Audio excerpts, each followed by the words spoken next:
Mengapa Amerika di bawah Trump makin brutal? Pertama, kita harus memahami bahwa Amerika Serikat adalah negara ideologi sekuler, kapitalis, demokrasi.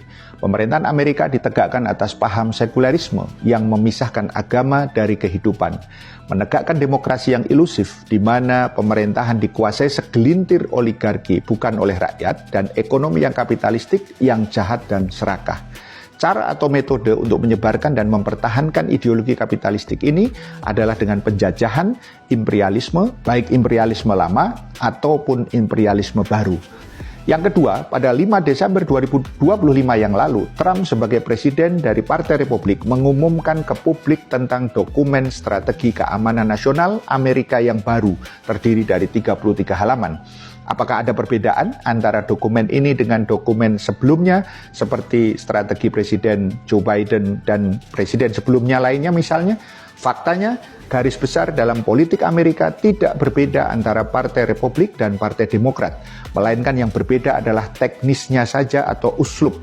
Partai Republik tidak terlalu mempedulikan untuk tampil dengan pakaian demokrasi yang mereka banggakan, tetapi mereka lebih didominasi oleh perilaku koboi yang dipenuhi kesombongan. Mereka tidak peduli dengan pembunuhan orang-orang tak bersalah karena kejahatan semacam itu merajalela di negara mereka.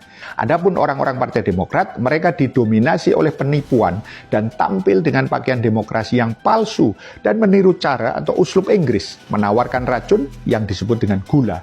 Jadi dia membunuh Anda dan dia tersenyum. Sementara itu orang Partai Republik menawarkan racun murni, jadi dia membunuh Anda dengan menggertakkan gigi.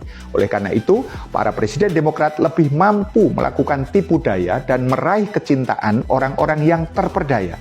Sementara para presiden Republik tidak menipu siapapun, sebab permusuhan mereka terbuka terang-terangan. Bush berbicara tentang perang salib, sedangkan Obama mengutip ayat Al-Quran di Kairo, dan keduanya dengki melawan Islam. Sejak kartunis Amerika keturunan Jerman, Thomas Nast menerbitkan pada tahun 1870 dan 1874 karikatur di Harper's Magazine, di mana ia menunjukkan gambar seekor keledai yang berpakaian seperti singa untuk menakut-nakuti sekelompok hewan, termasuk seekor gajah besar yang mengamuk dan menghancurkan segala sesuatu di sekitarnya.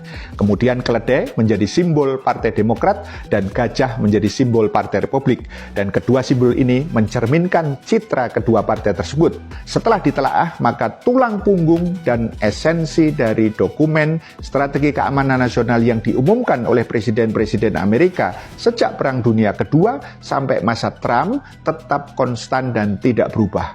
Yang berubah adalah cara atau uslub implementasinya, kebencian dan tirani personal dalam memaksakan, melindungi dan melanggengkan hegemoni Amerika, memerangi Islam dan umat Islam, serta mengerahkan upaya untuk mencegah berdirinya daulah Islam, Khilafah Ar-Rashidah yang mengikuti manhaj kenabian.